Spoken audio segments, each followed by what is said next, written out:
journey to the Transfiguration classroom is a transition in itself.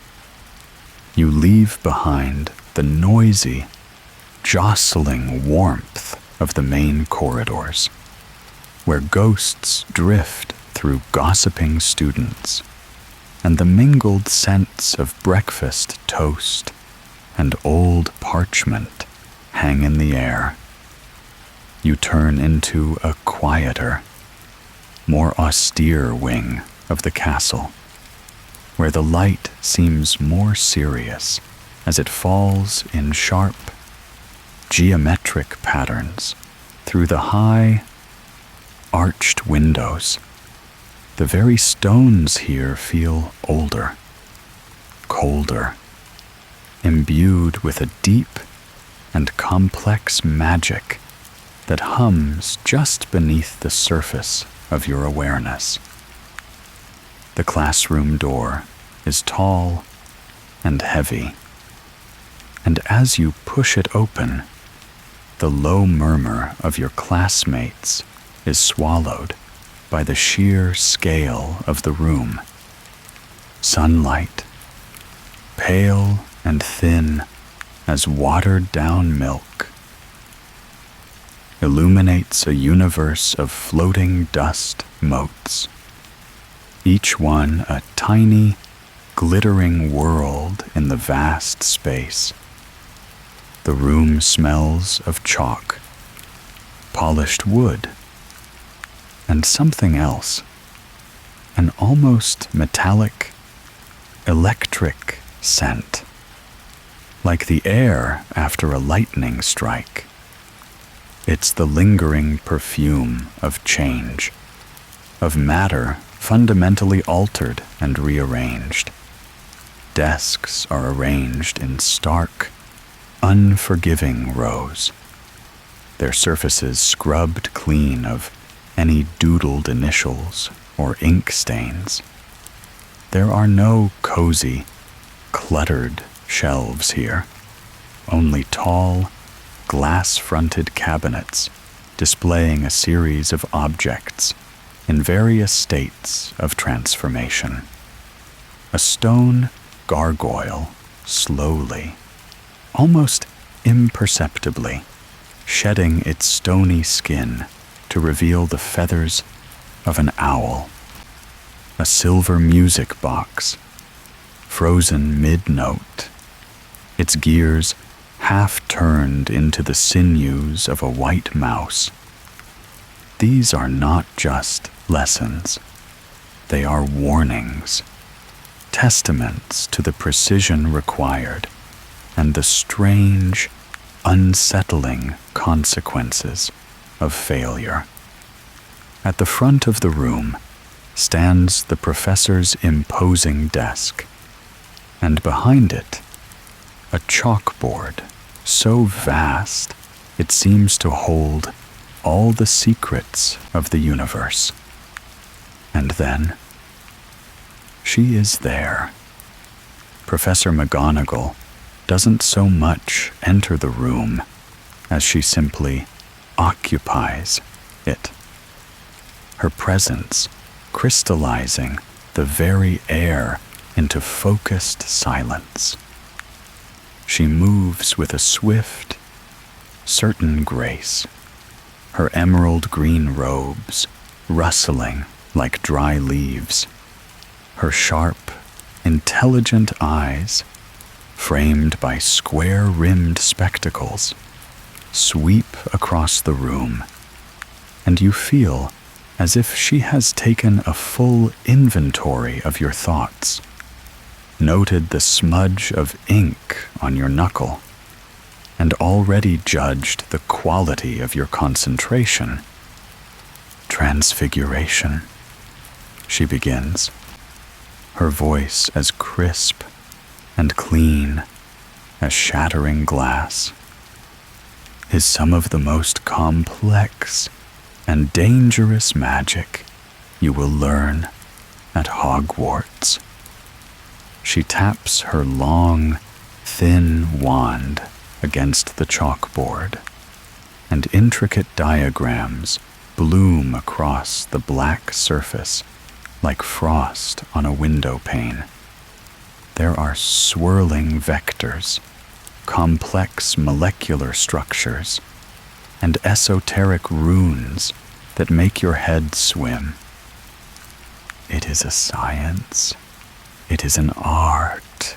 It demands a level of focus that some of you... She pauses, her gaze lingering on a student in the back row who is currently trying to discreetly levitate a classmate's quill. Have yet to demonstrate. The quill clatters back onto the desk. Today, she continues, turning her attention back to the class at large, we will be attempting a foundational transformation. We will be turning an inanimate object into a living creature, specifically a teacup into a toad. A low ripple of excited and nervous muttering passes through the room. She silences it with a single, sharp look. From a plain wooden box on her desk, she levitates a simple porcelain teacup. Its delicate willow pattern, a serene blue against the gray air. It hovers before her, a perfect, unassuming object. The successful transfiguration of a living creature requires 3 key elements, she explains, her wand pointing to 3 words that have now appeared on the board: intent, visualization, and wand work. You must have the intent to change the object. Not a wish, not a hope, but a firm, unwavering command. You must be able to visualize the creature you wish to create in its every detail. The texture of its skin, the beat of its heart, the exact shade of its eyes. And your wand work must be precise, with no extraneous flourishes or wavering.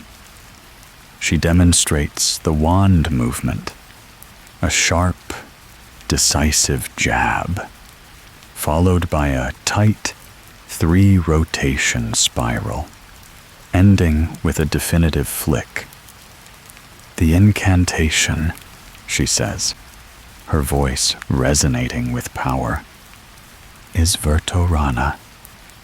As she speaks the words, she performs the movement with flawless grace.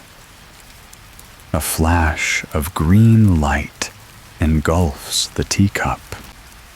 For a split second, the air is filled with the scent of wet earth and river water. Where the teacup had been hovering, a fat, green toad now plummets, landing with a soft, wet splat on her desk. It blinks its golden, unblinking eyes, puffs out its throat, and lets out a deep, resonant croak. With another flick of her wand, the toad is a teacup once more. Your turn, she says simply. With a wave of her wand, a teacup appears on every desk. Yours is a pale cream color, with a delicate, gilded rim. It feels solid and real in your hands. Its ceramic coolness, a stark contrast to the thumping of your own heart. You place it carefully in the center of your desk and take a deep breath, trying to clear your mind as instructed. Intent, visualization, wand work. You close your eyes, trying to conjure the image of a toad. Not just any toad, but a specific one. You picture its bumpy, olive green skin, the darker patches on its back, the pale, soft skin of its underbelly. You imagine its powerful hind legs, coiled and ready to spring. You picture its wide, expressive mouth and its ancient, knowing eyes around you. The first attempts begin. A sharp crack from a few desks away signals a shattered teacup. A high-pitched squeak from the front row indicates a teacup that has sprouted a tail but remains stubbornly ceramic. The student beside you whispers the incantation, and their cup grows a single, warty leg that twitches pathetically from its handle before going still. The air grows thick with the smell of scorched porcelain and damp soil. Professor McGonagall patrols the aisles like a silent predator. "Your wrist is too loose," she snaps at one student. "You are visualizing a tadpole, not a toad," she corrects another. "You are not concentrating. You are daydreaming about your next meal." Your turn. You take a steadying breath, the image of the toad burning bright in your mind. You raise your wand, its familiar weight, a comfort in your hand. You execute the movement, the jab, the tight spiral, the final flick. "Verto Rana," you say, your voice a little shaky, but full of intent. There is no flash of light, no dramatic sound. For a moment, nothing happens. Your heart sinks, and then the teacup wobbles. Its gilded rim begins to soften and bulge, melting like warm wax. The cream-colored porcelain pales and mottles, shifting from a smooth, hard surface to a soft, bumpy green. Two golden eyes, blinking slowly, emerge from the ceramic. A wide mouth splits the front of the cup, and with a soft, wet pop, two powerful legs kick out from the base. It works. You have a toad. It's not a perfect toad. One side is a smoother, paler green than the other. And if you look closely at one of its blinking eyes, you can still see the faint, swirling blue of the willow pattern from McGonagall's demonstration model, as if your spell picked up a stray thought. But it is undeniably a living, breathing toad. It inflates its little throat and lets out a triumphant, gurgling croak that sounds suspiciously like the clink of fine china. A swell of pride and relief washes over you. You did it.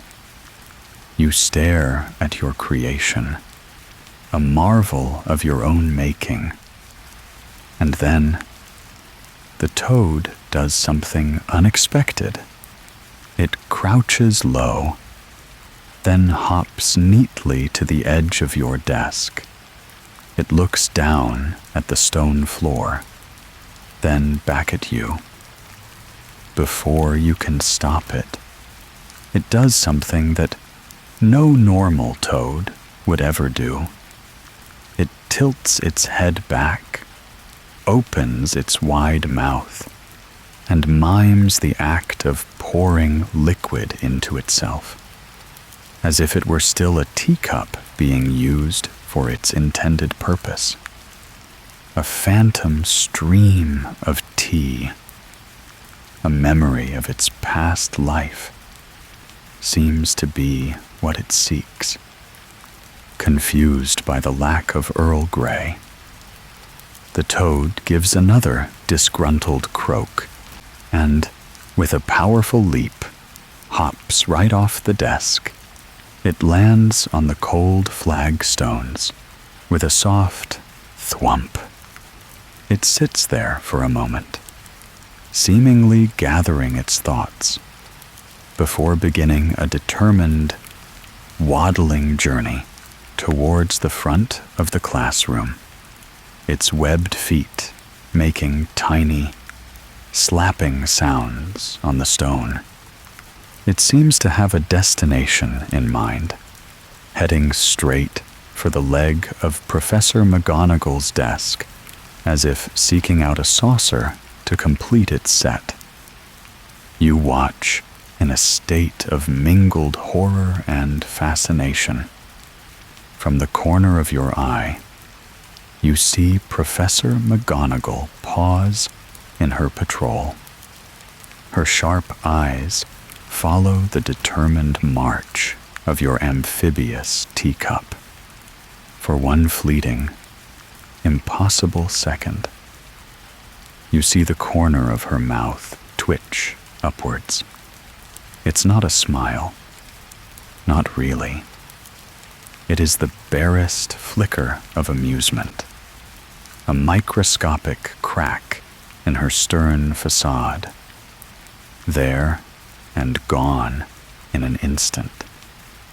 Just as your toad reaches the desk and prepares to investigate the polished wood, the bell rings, its loud, clanging chime echoing through the vast room. The sound startles your creation, which lets out a panicked ribbit and hops blindly under a nearby desk. The spell of the classroom is broken. Students begin to chatter, packing their bags and comparing their malformed teacups.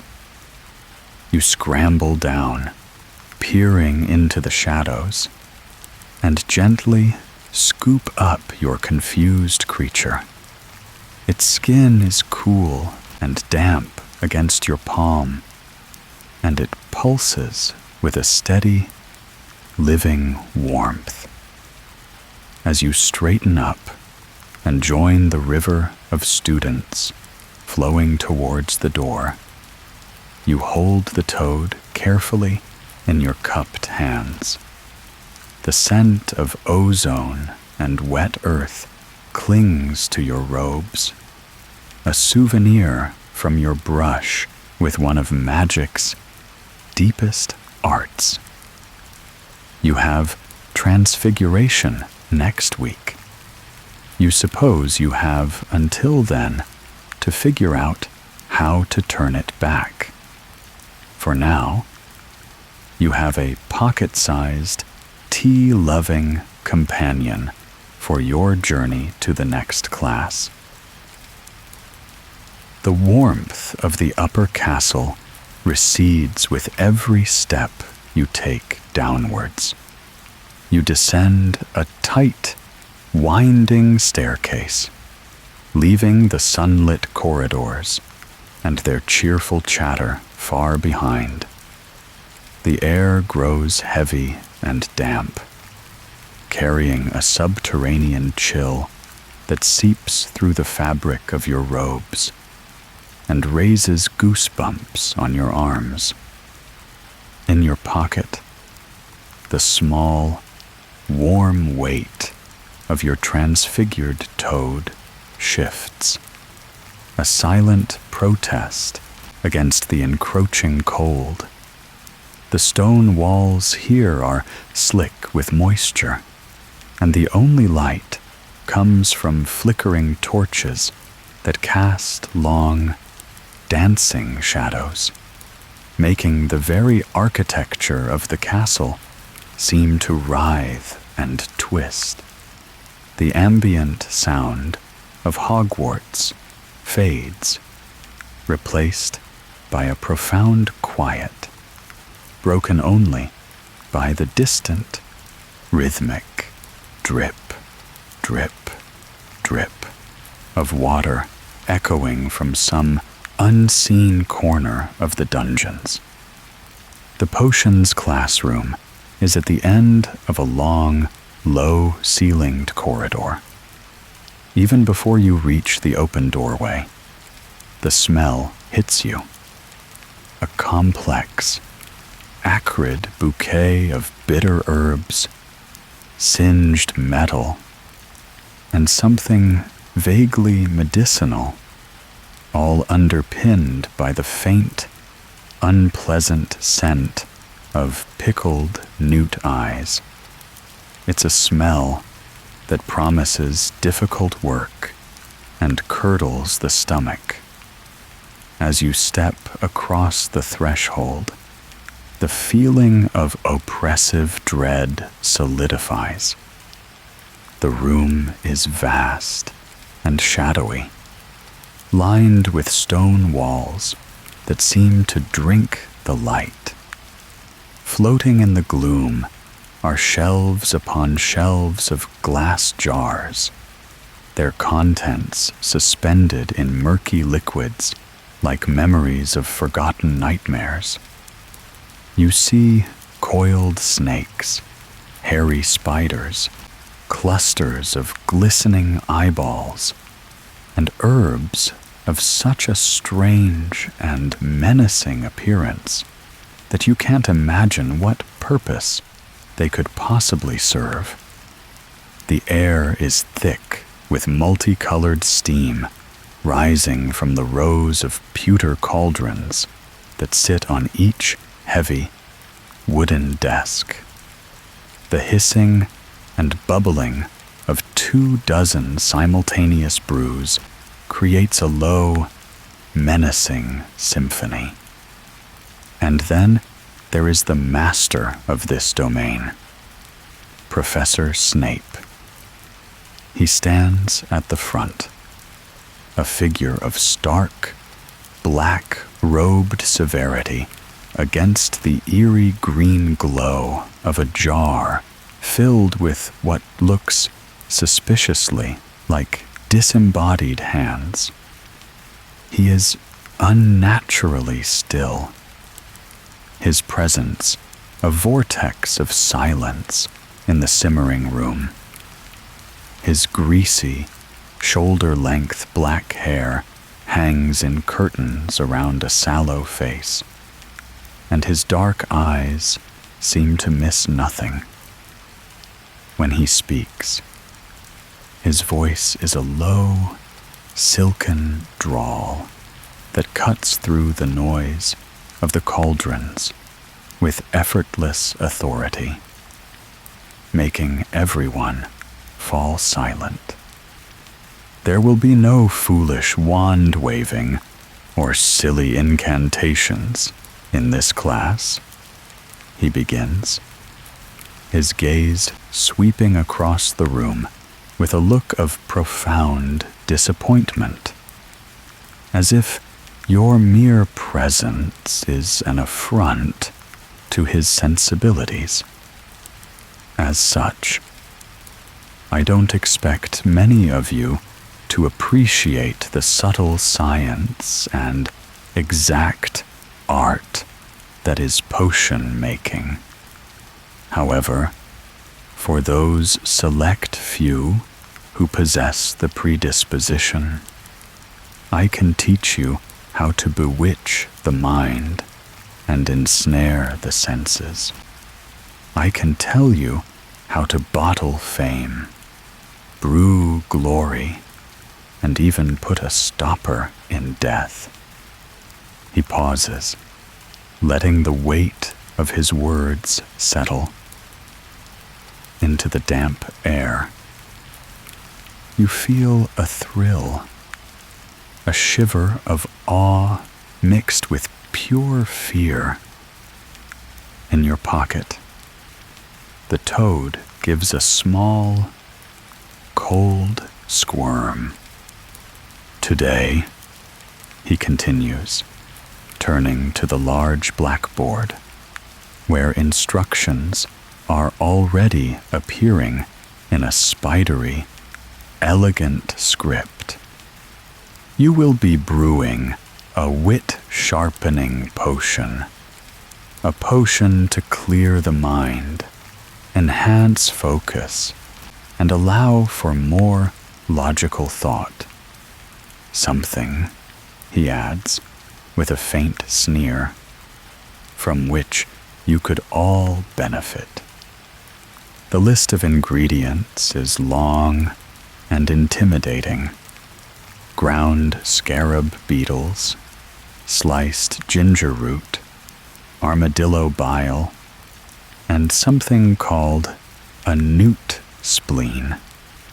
A collective sigh of despair seems to pass through the class. Snape's lips curl into something that is not quite a smile. You have 1 hour. The instructions are on the board. Begin. The classroom erupts into a controlled chaos of clinking glass. The rhythmic thump, thump, thump of chopping knives, and the sloshing of liquids. You hurry to the student supplies cupboard, a dark, pungent cavern of jars and bins, and carefully measure out your ingredients. The scarab beetles are iridescent and brittle, turning to a fine, shimmering powder under your pestle.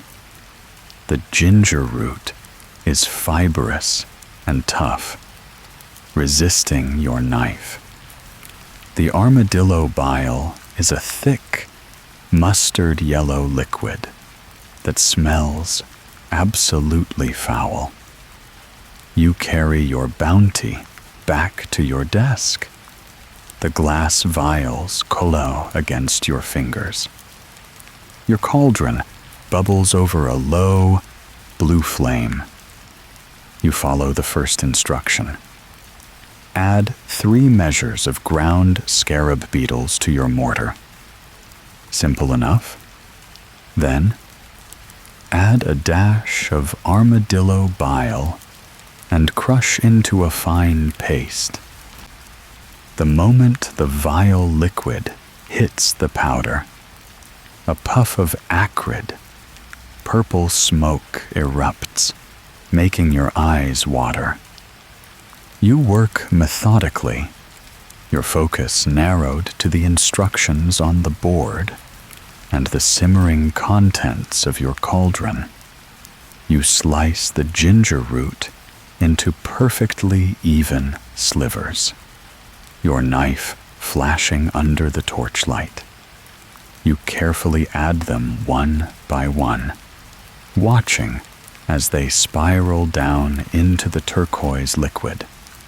The potion must be stirred 7 times, clockwise, after which the flame must be raised for precisely 45 seconds.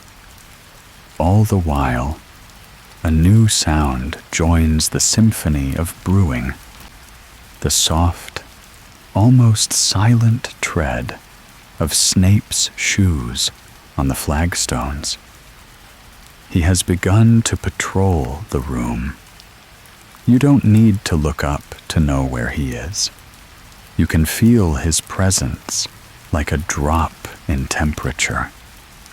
The sound of his footsteps is slow, deliberate, each one echoing with a dreadful finality.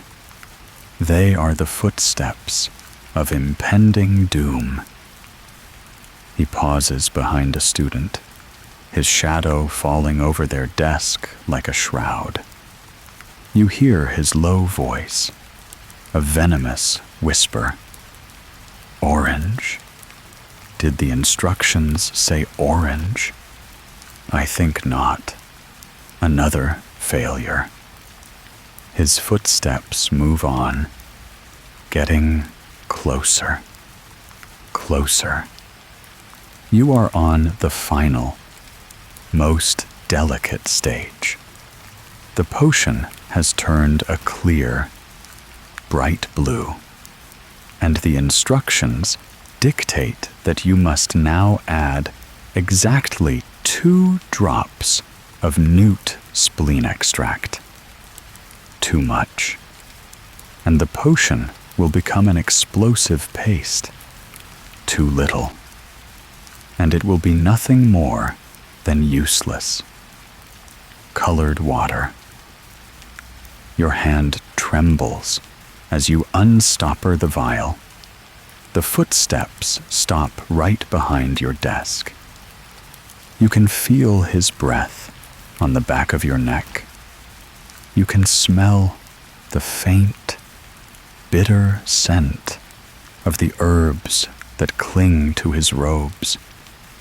You hold your breath, your heart hammering against your ribs. Let's see. Snape's voice is a silken murmur directly in your ear. Another dunderhead, no doubt, about to turn a perfectly good cauldron into a mess of sludge. His proximity is paralyzing. Your focus shatters. For a split second, you forget the potion, the instructions, everything. Your mind is a blank slate of pure, unadulterated panic. And in that silent, terrifying moment, the toad in your pocket, perhaps sensing your distress, or simply tired of the cold, lets out a small, muffled, but distinctly audible croak. Croak, clink. It sounds, bizarrely, like porcelain.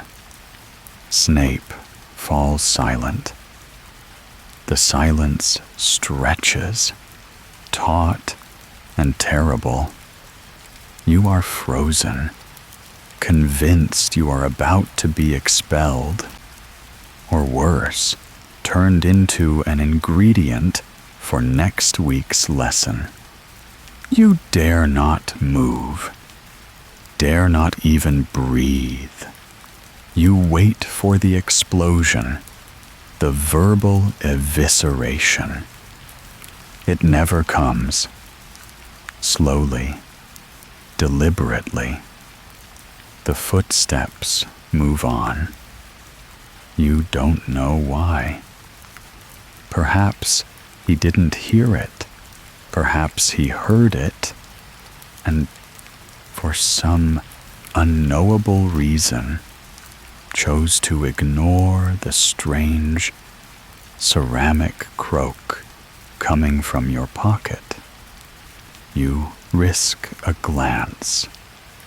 He has already moved on, looming over another unfortunate student 2 rows away. A wave of adrenaline and relief so potent It makes you dizzy, washes over you. Your hands are shaking violently now. You take a deep, shuddering breath, trying to regain your composure. You look at your vial of newt spleen extract, then at your cauldron. With a surge of desperate determination, you steady your hand and let 2 perfect ruby-red drops fall into the potion. The liquid turns a brilliant, shimmering sapphire. A wisp of silver steam rises from the surface, smelling faintly of lightning and clean linen. It's right. It looks exactly right. As the bell tolls, its deep boom signaling the end of the class and your torment, you ladle a small sample of your potion into a phial, label it with your name, and place it on Snape's desk alongside the others. He inspects them with a disdainful sweep of his eyes, offering no praise, no grades, only a silent, dismissive wave of his hand. You clean your cauldron with frantic energy, eager to escape the oppressive gloom of the dungeon, as you join the throng of students pushing their way out into the corridor. You slip a hand into your pocket. The little toad feels blessedly warm against your cold skin. It saved you. You're not sure how or why, but you are certain of it. As you begin the climb back up towards the light and life of the castle, you give the small lump a grateful pat, your footsteps feeling immeasurably lighter than they did an hour ago. Climbing up from the dungeons is like surfacing from a deep, cold lake. With each flight of stairs, the air becomes warmer, lighter, and loses its stony, damp scent. The oppressive silence of the lower levels gives way to the familiar, comforting hum of the castle. Sunlight, no longer thin and pale, but rich and golden, streams through the windows, making the suits of armor gleam and casting vibrant rainbows through the thick, bubbled glass. You are heading for the charms corridor, and the change in atmosphere is so complete, it feels like stepping into another world. The very magic here feels different. Not the intellectual rigor of Transfiguration or the menacing subtlety of potions, but something altogether more joyful, more effervescent, like bubbles in a glass of lemonade. The charms classroom is a delightful jumble of warmth and cheerful chaos. Unlike the austere order of McGonagall's room or the grim functionality of Snape's, this space is cozy and cluttered. The desks are arranged in friendly clusters rather than formal rows, and every available surface is piled high with books, cushions, and strange, whimsical objects. A self-knitting scarf dangles from a coat rack, its needles clicking away merrily. A small, fluffy cloud hovers in one corner, occasionally letting out a soft shower of multicolored sparks. The air smells of beeswax, old paper, and a faint, sweet perfume you can't quite identify. Perhaps the lingering scent of a successful, cheering charm. At the front of the room, on a teetering pile of leather-bound books that brings his head to a respectable height above his desk, stands Professor Flitwick. He is a tiny wizard with a shock of white hair and a smile that seems to take up half of his face. His energy is boundless, his enthusiasm infectious. He beams at the class, his eyes twinkling behind his spectacles, and you can't help but smile back.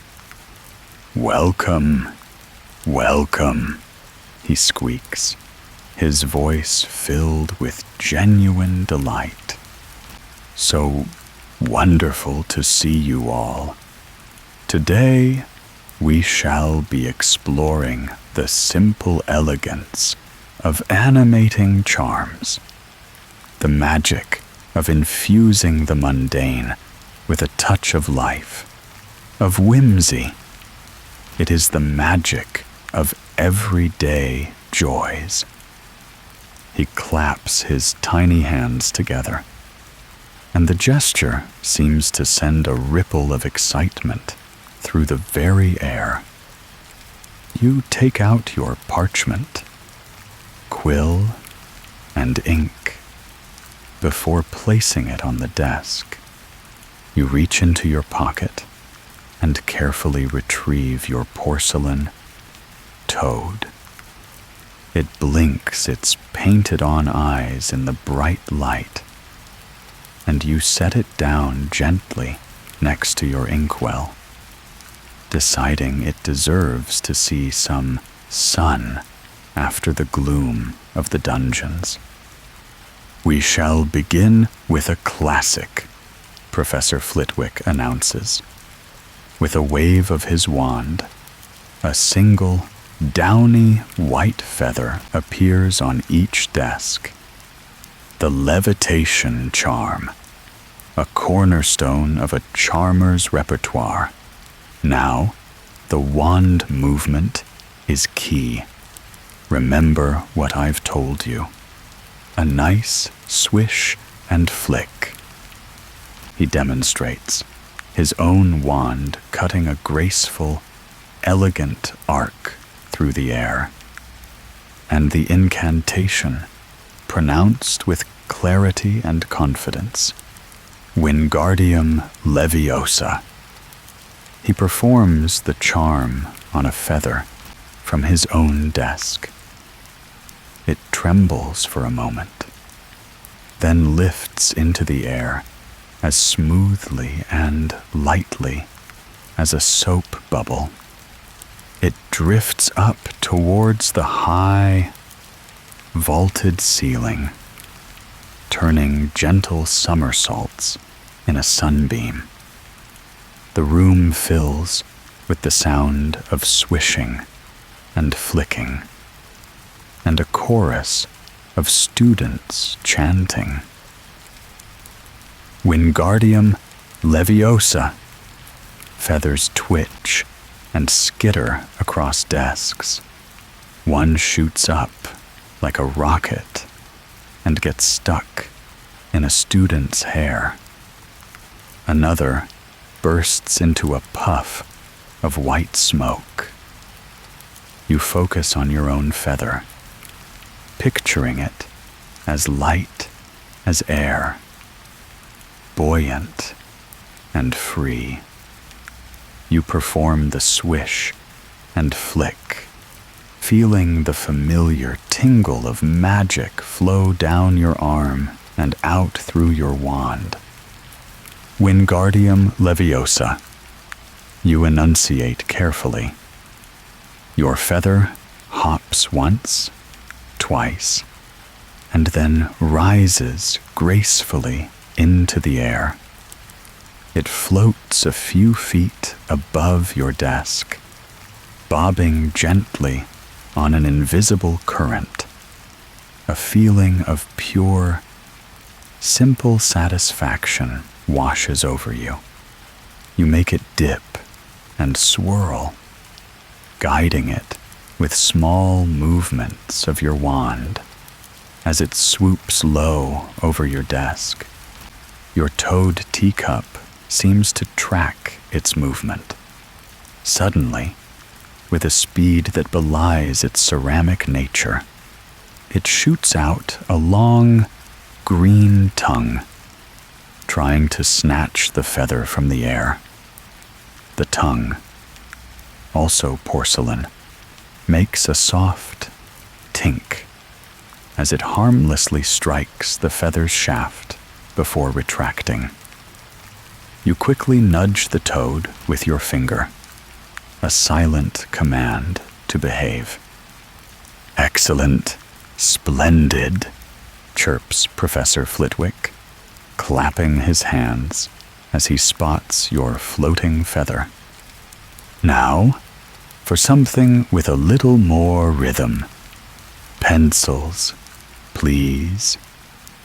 He instructs you on the dancing pencil charm, a slightly more complex spell designed to make your writing implement perform a jaunty little jig. The wand movement is a series of quick, looping figures, like writing a cursive letter E 3 times. The incantation is Saltario. You point your wand at your quill. Saltario.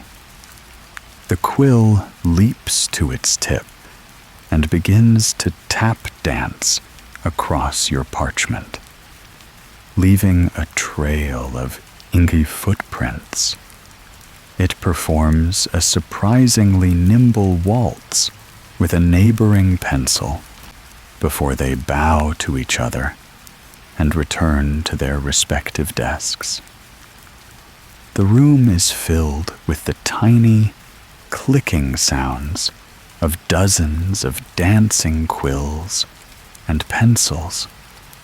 The atmosphere is light, fun, and utterly magical. This is the heart of charms.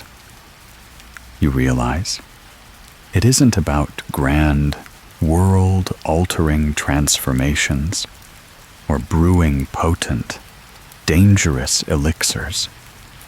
It's about finding the joy and wonder hidden in the small things. It's about making life a little more beautiful, a little more fun, feeling a surge of confidence and creative energy.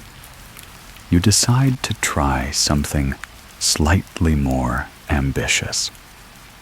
Your gaze falls upon your plain, glass inkwell. It's functional, but dull. What if you could give it a bit of life? Not make it dance, but something else. You recall a minor animation charm from your textbook, one meant to make an object hum a single note. You think you can adapt it. You're not aiming for a full song, just a pleasant little chime when you open it. You focus your intent, not on dancing, but on sound. You picture the little glass bottle, and you imagine a happy, musical note bubbling up from within it.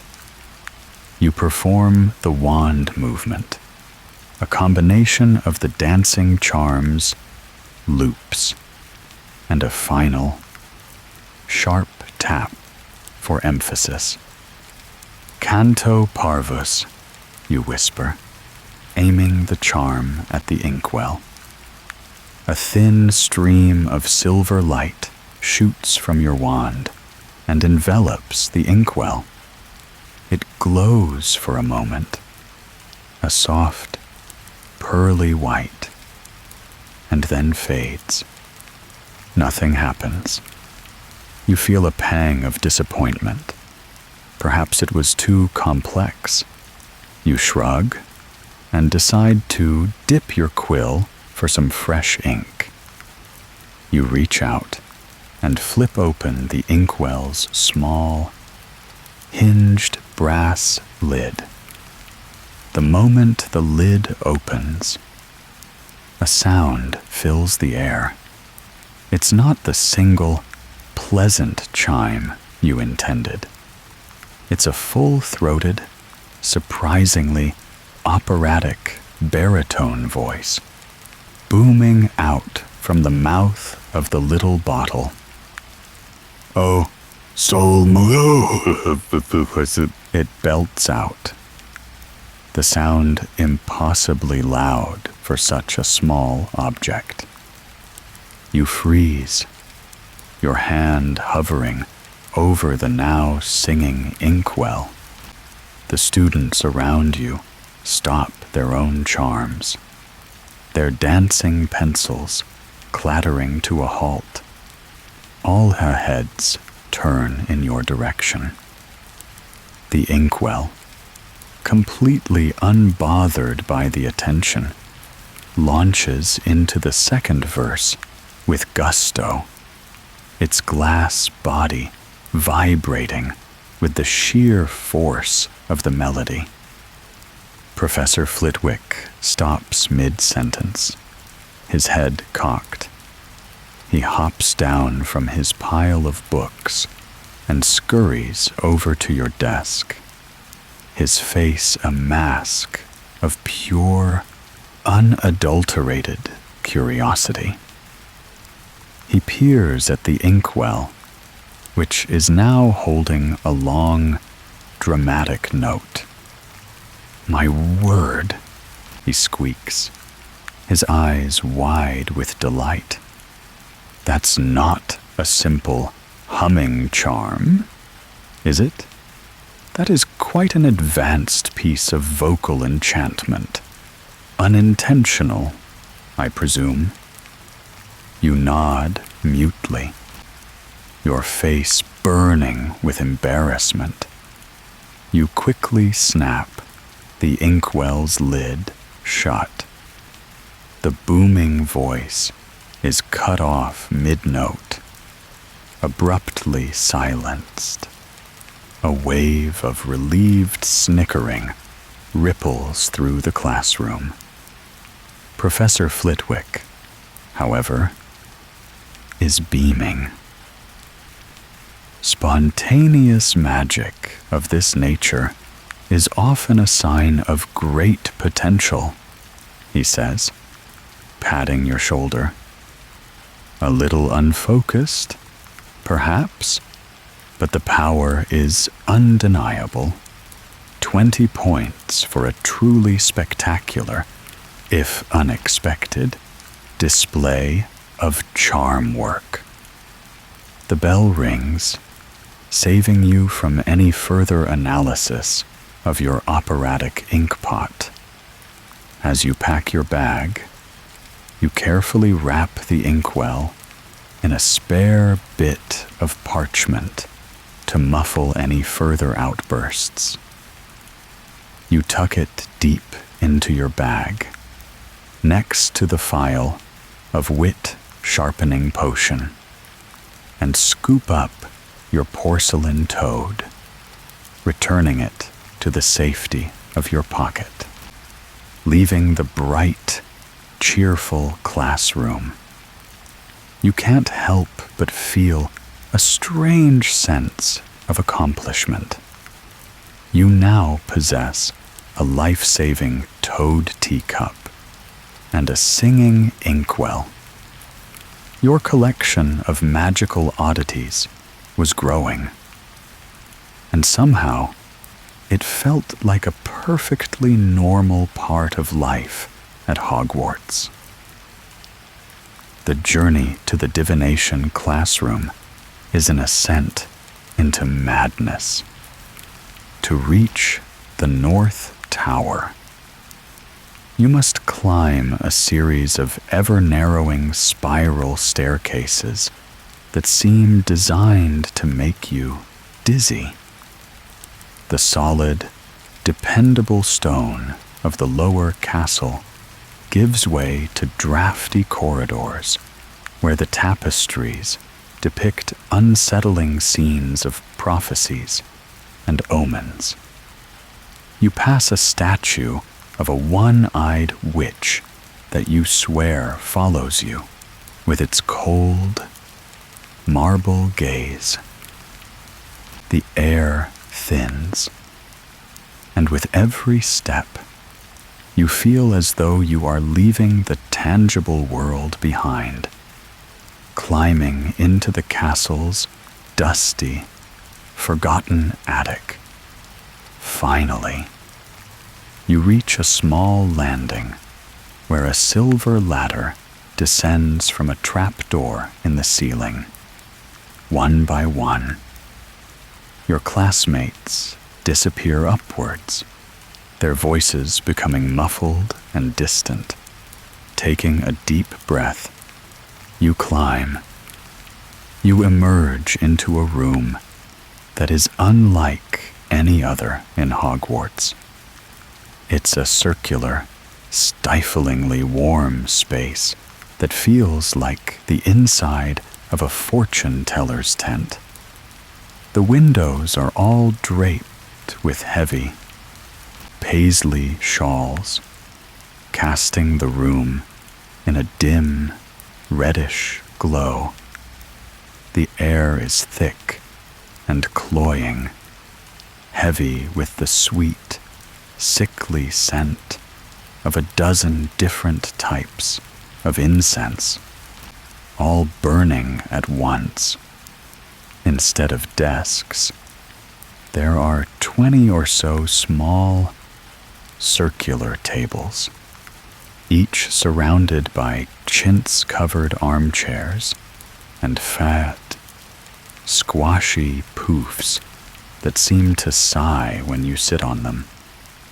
The room is a riot of texture and pattern, a deliberate assault on the senses designed to unmoor you from reality.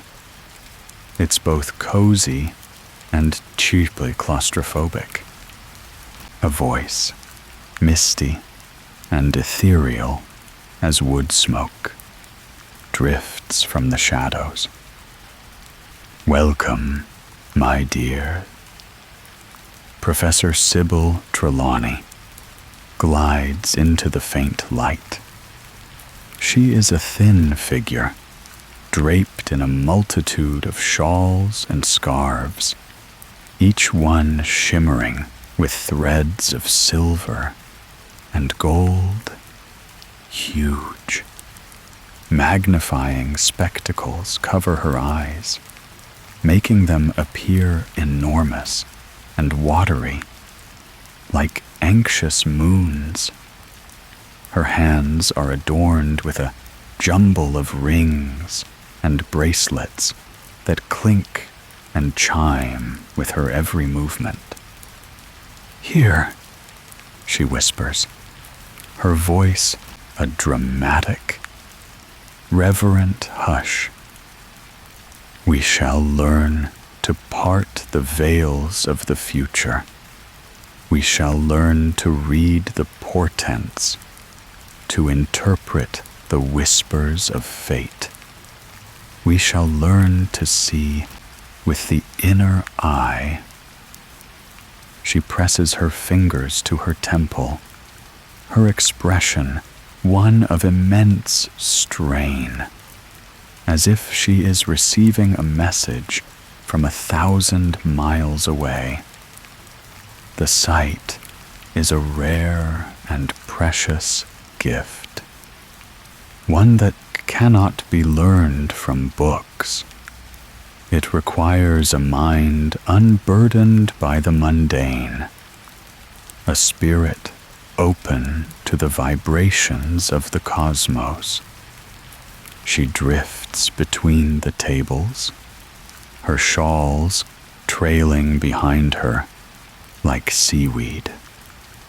The cloying scent of incense seems to intensify in her wake. You sink deeper into your poof, a feeling of sleepy bewilderment settling over you. In your pocket, you feel the hard, cool shape of your toed teacup, a grounding reminder of a world where things are either a toad or a teacup, not both at once. Today, Professor Trelawney announces, her voice dropping to a conspiratorial whisper, we shall be practicing the noble art of tasseomancy, the reading of tea leaves. A large, steaming kettle appears on her own small table, and she begins to fill mismatched, chintzy teacups. She hands one to each of you. The tea is pale and watery, with a large, dark clump of leaves at the bottom. You must drink until only the dregs remain, she instructs. Then swirl the cup 3 times with the left hand, turn it upside down on its saucer, and wait for the last dregs of liquid to drain away. Then, my dears, we will see what we will see. The tea is lukewarm and tastes vaguely of dust. You drink it as quickly as you can, the sludgy leaves at the bottom making you grimace. You follow her instructions, swirling the cup, turning it over, and placing it back on the saucer. You lift it carefully. Inside, a damp, dark mass of tea leaves is clumped against the porcelain. Now, Trelawney breathes, her eyes wide and dramatic. Look into your cups. What do you see? Do you see the falcon? A sign of a deadly enemy? The club? An unexpected attack? The skull? A sign of grave danger in your path? A nervous silence falls over the room as everyone squints into their cups. You peer into your own. The dark, wet leaves form a lumpy, chaotic pattern. You turn the cup this way and that, trying to make sense of it. You consult your copy of Unfogging the Future, which lies open on the table. You see a diagram of a misshapen blob labeled the acorn, a windfall, unexpected gold. Your blob doesn't look like that. You see another labeled the sun, great happiness. Definitely not that either. You look closer, tilting the cup into a sliver of the reddish light. The shape is undeniable. It's not a falcon, or a club, or a skull. It's not even an acorn. It has a distinct heel, a long foot section, and a cuff at the top. It's a sock, a woolly, slightly misshapen sock. You stare at it, completely baffled. This can't be right. You flip through Unfogging the Future, looking for any mention of hosiery-related omens. There is nothing between sickle and snake. A student across from you whispers that they think they have the grim. Another is convinced they see a hippogriff. You have a sock. Let the patterns of fate reveal themselves to you. Trelawney is whispering, now drifting towards your table. Her bracelets jingle, a sound that makes you jump. Tell me, my dear child, what do you see? You hesitate, your mind racing. Should you make something up? Claim you see a foreboding-looking smudge? But it's no use. The sock is too clear, too obvious. Reluctantly, you hold out the teacup. Professor, you say quietly, I think I have a sock. Professor Trelawney takes the cup from you. Her long, thin fingers surprisingly cold. She raises it close to her enormous glasses, her breath misting on the porcelain. She peers into its depths, her magnified eyes blinking slowly. The silence at your table is absolute. You brace yourself for ridicule, or perhaps a lecture on not taking the noble art seriously. Trelawney gasps. It's a theatrical, shuddering intake of breath that makes everyone at the surrounding tables look over.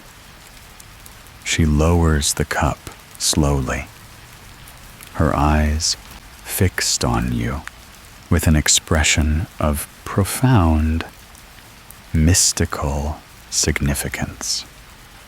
My dear child, she whispers, her voice trembling with emotion. It is an omen of the rarest and most specific kind. You have the sock.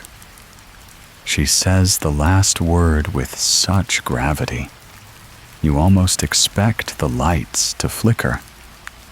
The sock, she continues, her voice gaining strength, is a powerful portent. It signifies a journey, not of distance, but of comfort. It speaks of unexpected warmth, of finding something you thought was lost. She leans in closer, her incense-laden breath washing over you. And, she adds, her voice dropping to a near inaudible whisper, it is an almost certain indicator of laundry in your immediate future. She straightens up, looking utterly drained by the force of the revelation. She gives you a weak, knowing smile and glides away to interpret someone else's blob, leaving you staring, dumbfounded, at your teacup, an omen of warmth and laundry. The bell rings, a blessedly solid, real sound that cuts through the perfumed fug of the attic. The class is over. there's a collective scrape of chairs as everyone scrambles to escape the stuffy, oppressive atmosphere. You quickly pack your things, shoving, unfogging the future into your bag with more force than is probably necessary. As you climb back down the silver ladder, you take a deep gulp of the clean, cool air of the corridor. It feels wonderful. The world of solid stone, logical corridors, and predictable staircases welcomes you back. You place your hand on your pocket and give the little porcelain toad a reassuring pat. It didn't croak. It didn't try to drink phantom tea. It just sat there, a small, solid piece of reality in a room full of scented nonsense. And as you head towards your next class, you can't help but wonder if you should check your trunk for any missing socks when you get back to the dorm. Leaving the North Tower feels like waking from a strange, stuffy dream. To get to Herbology, you must descend from the airy heights of the castle and exit its massive oak doors entirely. The moment you step outside, the world changes. After the recycled air and shadowy confines of the castle, the open grounds feel vast and vibrant. A cool, gentle breeze rustles the leaves of the forbidden forest in the distance and carries the scent of damp earth, freshly cut grass, and something wild and floral. You pull your robes tighter around you, the sun warm on your face, and join the river of students making their way across the sprawling lawns towards the greenhouses. The greenhouses are a collection of shimmering glass buildings that glitter in the sunlight like enormous, multifaceted jewels. As you approach, the air grows humid and fragrant. You can hear the faint, mysterious rustlings and chirpings of the magical flora within. You and your classmates gather outside Greenhouse 3, pulling on dragon-hide gloves and dog-eared aprons. The familiar ritual, a comforting prelude to the chaos that often ensues. The moment the door creaks open, a wave of warm, damp air washes over you, thick with the smell of rich soil and 1,000 different kinds of pollen. It's a jungle in here, enormous. Leafy plants press against the glass panes, their vines snaking up the iron framework and dangling from the ceiling. There are puffapods pulsing with a soft, pink light, pots of screaming mandrakes tucked safely under a bench, and a forest of fluffy, dandelion-like stalks that drift through the air when you walk past them. The sound is a constant, low-level hum of botanical life, leaves unfurling, vines creeping, and the occasional, unsettling gurgle. In you come, don't dawdle. A cheerful voice booms, Professor Sprout stands in the center of the greenhouse, a smudge of soil on her cheek, and her flyaway gray hair tucked haphazardly under a patched, conical hat. She is stout and smiling, her robes covered in dirt, and she radiates an earthy, no-nonsense warmth. Plenty to do today, plenty to do. She gestures to a row of pots on a long trestle table. Each pot contains a plant that looks like a common geranium, except for one key difference.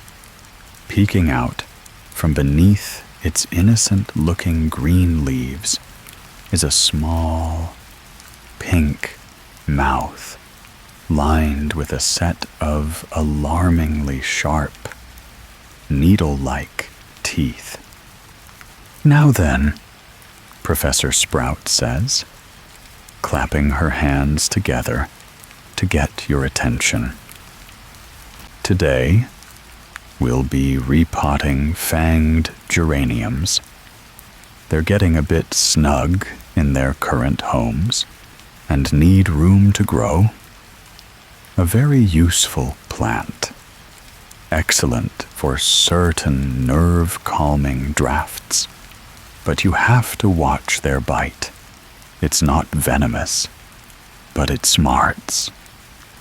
She demonstrates the technique, approaching a geranium with a confidence born of long practice. "The trick," she explains, "is to hum to them. They're very sensitive to vibrations. A nice, low, calming hum will soothe them right to sleep."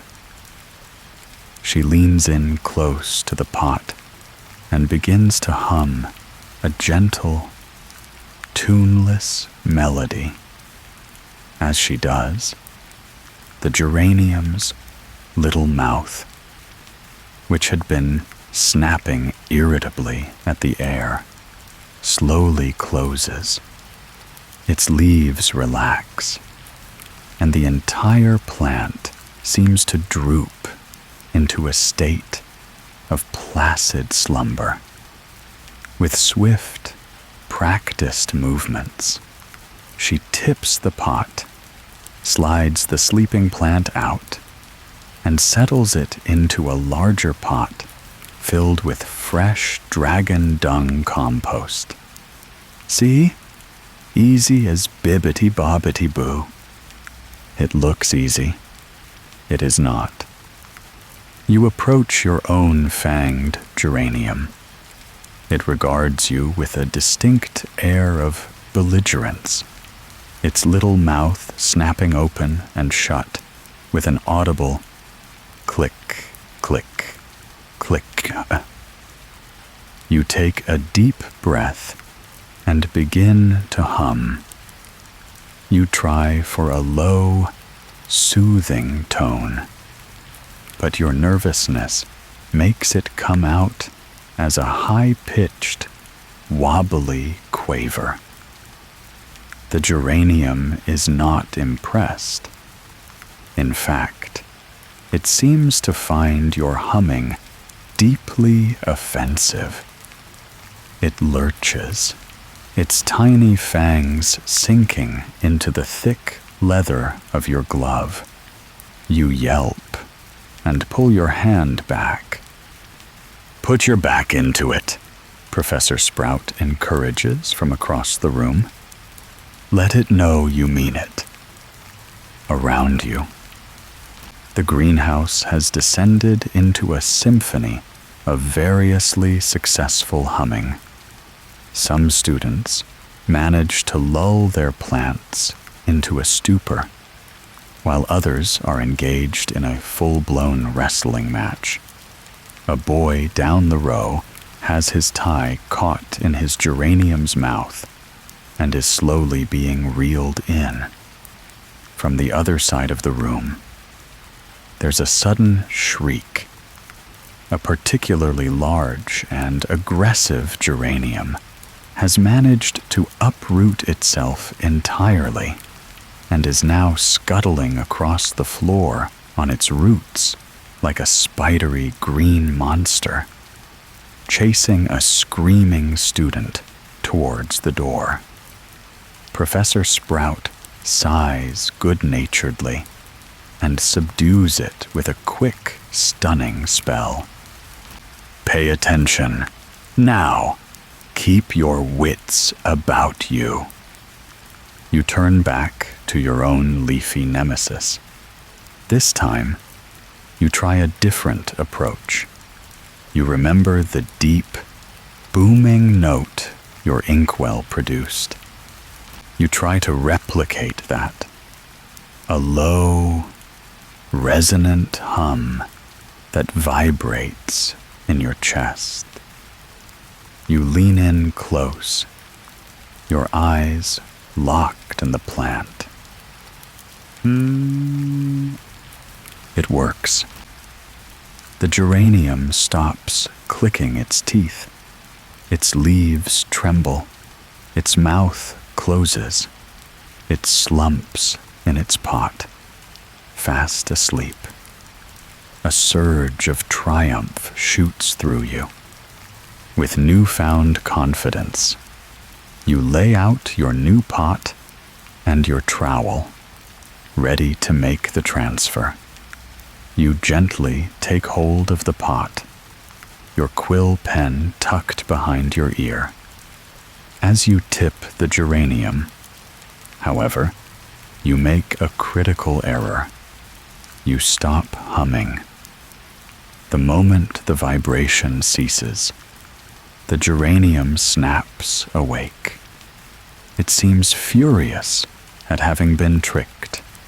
Before you can react, it lurches, not at your hand, but at your head. Its fanged mouth closes with a loud crunch on the end of your quill, biting the feather tip clean off. It then proceeds to chew on the splintered wood with a series of angry, grinding noises, as if it's the most delicious thing it has ever tasted.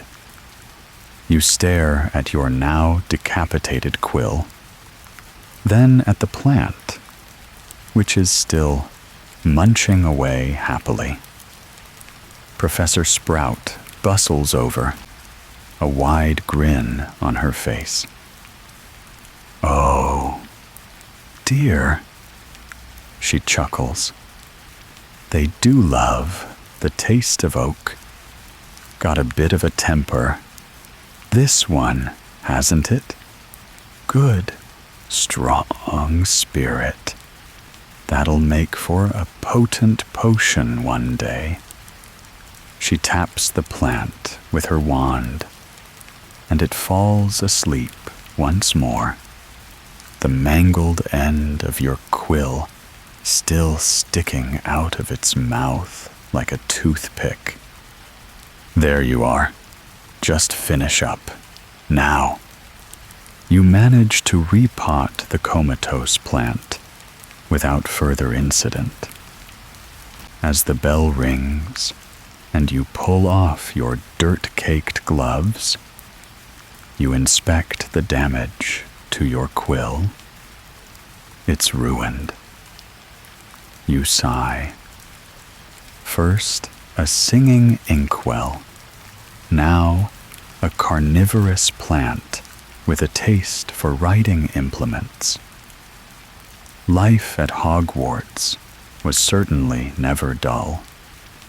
You place your hand on your pocket, where the solid, predictable weight of your porcelain toad resides.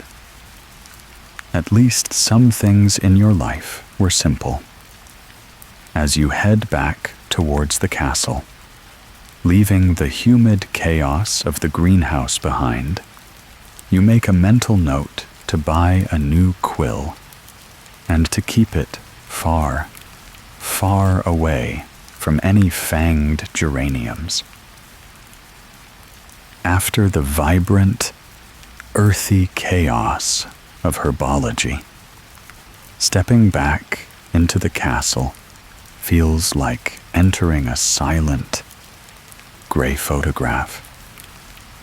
The History of Magic classroom is located in a particularly sleepy and forgotten corridor on the first floor, a place where the tapestries are faded and the suits of armor are covered in a fine layer of undisturbed dust. There is a strange quality to the air here, a stillness that goes beyond mere quiet.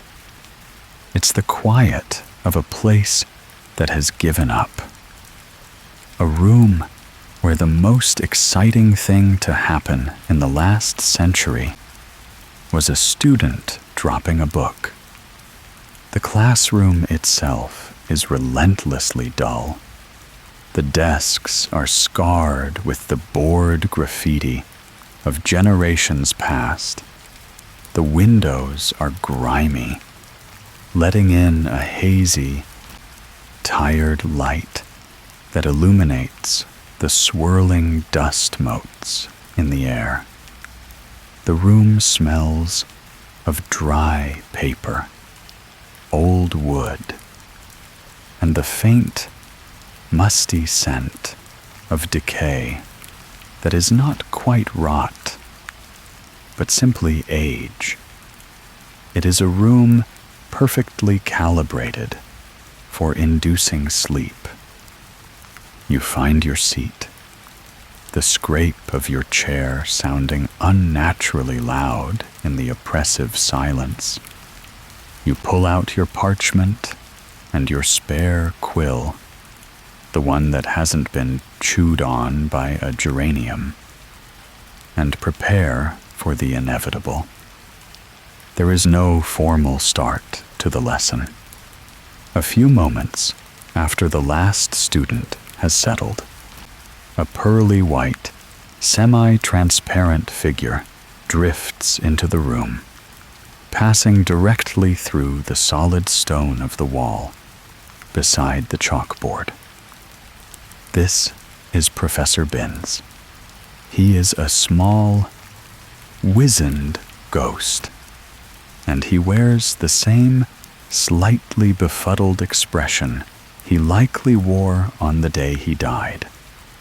The story goes that he simply got up from his chair in the staff room one morning and left his body behind, not even noticing the difference. He floats to the front of the room and hovers about 2 feet above the floor, his ghostly form shimmering in the hazy light. He opens his mouth, and a voice emerges that is the auditory equivalent of dust. Dry, thin, and utterly devoid of any hint of passion or interest. "Good morning," he drones, his eyes looking through the class rather than at it. "Today, we shall be continuing our study of the Goblin rebellions.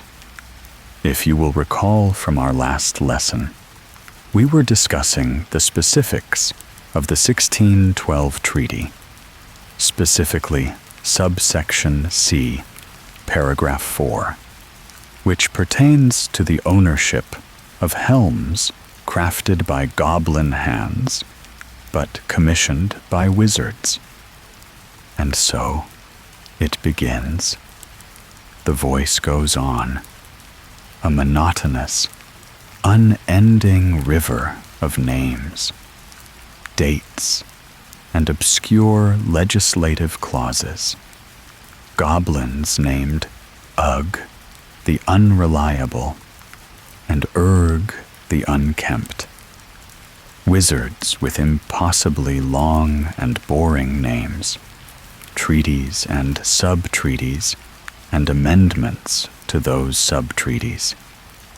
The words wash over you, losing all meaning, becoming just a sound, a low, buzzing drone that vibrates at the exact frequency of sleep.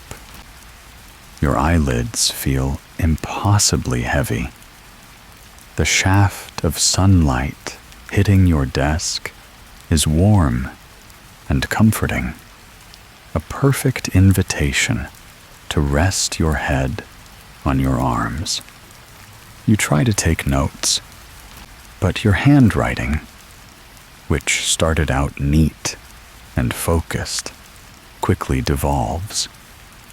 The names of goblins become long, looping scribbles. The dates blur together into an inky smudge. You look down at your parchment and realize you have just written the phrase, "The goblin then helmed the wizard," 3 times in a row. You force yourself to sit up, blinking hard. You look around the room. You are not alone in your struggle. A student near the window is staring out at the grounds with a look of desperate longing, probably watching the giant squid wave a tentacle in the black lake. Another student has given up on notes entirely and is instead drawing a highly detailed, fire-breathing dragon in the margins of their textbook. Then you see it. Seated 2 rows ahead of you is a Ravenclaw student, sitting perfectly upright, their posture a model of attentiveness. They seem to be staring, unblinking, at Professor Binns. It's an impressive display of focus, until you notice that their head isn't moving at all. As you watch, a fly buzzes past their face, and they don't even flinch. You look closer, squinting in the dim light, and then you understand. Drawn onto their closed eyelids, in painstakingly detailed ink, are 2 wide-open, cartoonishly alert eyes. The student is fast asleep, hidden behind a masterpiece of low-tech deception. A small, silent laugh escapes you, which you quickly disguise as a cough. The sheer, soul-crushing boredom of the class is its own kind of magic. You realize it's a powerful, soporific charm woven from facts and dates. You look at Professor Binns, still droning on about goblin metallurgy, and a wave of strange melancholy washes over you. He is history. He lived it.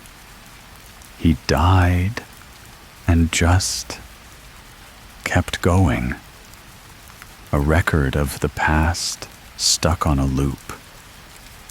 There is a quiet, profound mystery to him that is far more interesting than any goblin rebellion. Does he know he's a ghost? Does he ever wonder why his students keep changing every year while he remains the same? His voice is still going. And the subsequent argument over the pommel of the sword of Gryffindor, which, contrary to popular belief, was not polished with balm of dittany until the 17th century. You rest your chin in your hand, your gaze drifting to your pocket. You can feel the solid, reassuring weight of your porcelain toad. It is a thing of the present, a product of your own magic, a strange and wonderful object that is real. Here, in this classroom, everything feels unreal, like a memory you're half forgetting, even as it happens. The bell rings, its loud, clear chime shattering the drowsy stupor of the room. The sound seems to have no effect whatsoever on Professor Binns, who continues his lecture without a pause, which led to the great wand snapping of 1722, a sadly overlooked but pivotal moment in wizard-goblin relations. There is a collective, quiet sigh of relief. Students begin to pack their bags as silently as they can. It feels disrespectful to make too much noise, like leaving a church in the middle of a sermon. You stuff your nonsensical notes into your bag and join the shuffling exodus. As you slip out the door, the professor's reedy voice is still echoing from within, lecturing to an empty room about treaties and swords. A ghost lost in his own endless history. The fresh air of the corridor feels like a resurrection. Shaking off the dusty torpor of history of magic is like coming up for air. The walk to the defense against the dark arts classroom is charged with a different kind of energy, a nervous, crackling anticipation. This is the class with the cursed professorship, the one everyone gossips about. The subject matter itself is thrilling and terrifying, but the real mystery is always the teacher. You've had a different one every year, each with their own peculiar brand of instruction, from the nervously incompetent to the dangerously vain. This year's professor is a stern, battle-scarred auror with a magical eye that whirs and clicks in its socket. The classroom reflects their personality, practical, cluttered, and slightly menacing. The walls are covered with charts of defensive spells, diagrams of dark creatures, and a collection of confiscated artifacts that pulse with a faint, malevolent light. There are no cozy cushions here. Instead, the room has been cleared of desks, leaving a large, open space for practical work.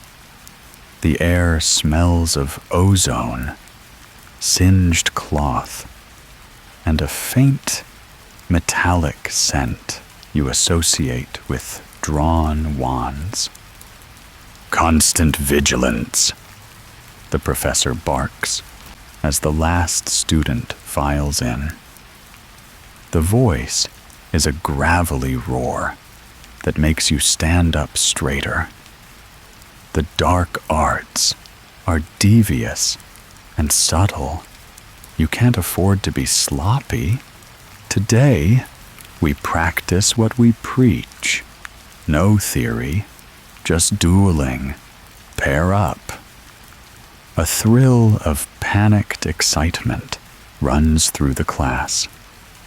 You find a partner, and the two of you stand facing each other in the wide open space, wands at the ready.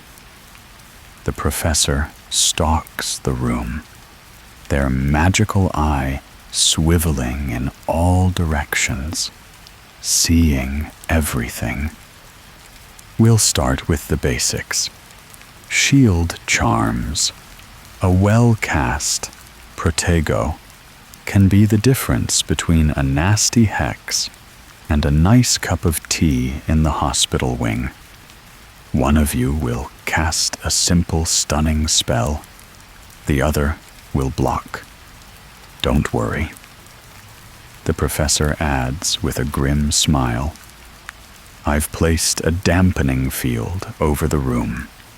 The worst you'll do is knock someone off their feet. Now, begin.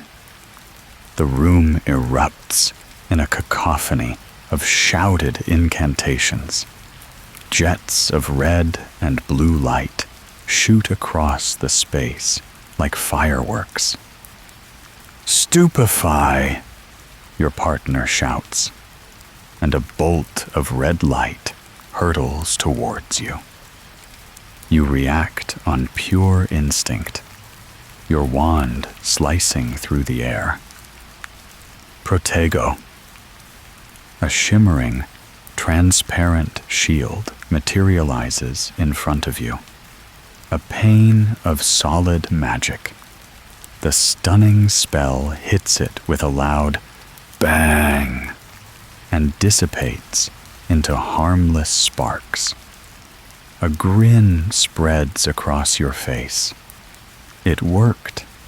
Your shield held. Good, good, the professor roars. Now switch. It's your turn. You take a deep breath, focus your will, and yell. Stupefy. The jet of red light that bursts from your wand is a little wobbly, but it flies true. Your partner's shield charm is just as effective as yours, and your spell splashes against it uselessly. The room is a whirlwind of action. Spells zip past your ear. You hear yelps of surprise and grunts of effort. In the center of it all, the professor stalks, offering sharp, barked corrections. Tighter wand movement. Put your intent behind it. Don't just say the words, mean them. After a few more rounds of stunning and shielding, the professor claps their hands, and the noise ceases. All right, now for some target practice. They wave their wand at a corner of the room, and a row of training dummies, patched and scarred from years of abuse, trundles out. They are humanoid figures stuffed with straw, with crudely painted faces. The disarming charm is your best friend, the professor says. But sometimes you need something with a bit more punch. We're going to practice the blasting curse. Confringo. Now, this is a dangerous spell. On a living target, it can cause serious injury. On these dummies, it should cause them to burst into flames. Aim for the chest. The first few students take their turns. Their curses hit the dummies with flashes of orange light, leaving smoking, blackened holes in the straw chests. Then, It's the turn of a quiet, nervous-looking student near the front. They raise their wand with a trembling hand. "Heconfringo!" they squeak. A jet of brilliant pink light shoots from their wand and hits the dummy square in the chest. But instead of bursting into flames, the dummy explodes. Not with a bang, but with a celebratory pop. A massive cloud of multicolored confetti erupts from its chest, showering the front row of students in a rain of tiny, glittering paper shapes. The dummy itself, now with a neat, perfectly circular hole in its chest, simply sways on its stand. A silent testament to the miscast spell. The room is silent for a beat, and then erupts in laughter. Even the professor's magical eye seems to stop swiveling for a moment. They let out a short, sharp bark of a laugh. "Well," they grumble, trying to hide a smile, "at least you've learned how to defeat an enemy with sheer, baffling festivity. Next." You step up for your turn, trying to keep a straight face. You focus, picturing fire, not confetti. "Confringo!" you shout. Your spell hits the next dummy, and it satisfyingly bursts into a small, contained ball of fire, which quickly extinguishes itself. The lesson continues in this vein of controlled chaos. You practice counter curses and defensive jinxes. The energy in the room is high, a mixture of adrenaline and concentration. At one point, 2 students are practicing a simple bat bogey hex. One of them, flustered, fumbles the counter curse. The hex rebounds off their poorly formed shield, spins in a wide arc, and comes right back at them. The student lets out a startled yelp as the green jet of light hits them. For a moment, nothing happens. Then, 2 fluffy, pointed cat ears sprout from the top of their head, twitching in confusion. The student reaches up, feels the ears, and their face pales. A wave of giggles spreads through the room. "Don't panic," the professor barks, striding over. "It's a simple transfiguration side effect. It'll wear off in an hour. Consider it a lesson in the importance of proper shield work." The student with the cat ears looks mortified, but the professor claps them on the back. "Chin up. You look ridiculous, but you're unharmed." The bell rings, ending the most exhilarating and exhausting class of the day. You're sweating.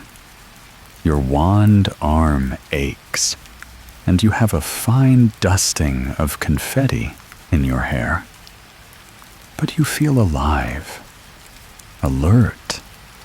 You pack your bag, your mind still buzzing with the incantations and wand movements. As you leave the classroom, you glance at the student with the cat ears, who is trying to hide them under their hair. It's a strange, chaotic, and sometimes ridiculous education, but you wouldn't trade it for anything.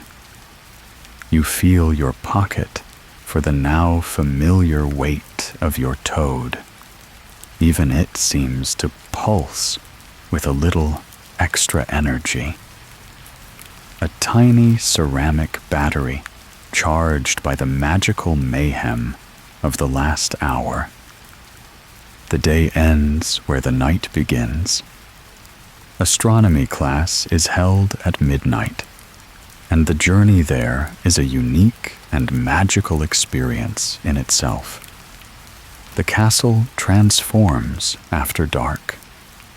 The familiar, bustling corridors are now vast, echoing spaces, steeped in shadow and silence. Moonlight streams through the high windows, painting the stone floors in strokes of silver and black.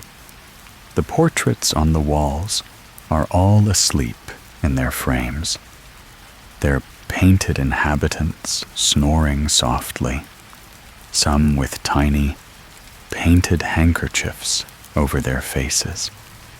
Your footsteps, and those of the other students trudging sleepily towards the astronomy tower, are the only sounds.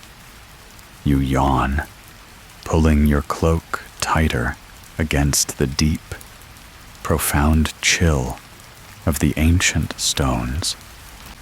The climb to the astronomy tower, the highest point of the castle, is a long and breathless one.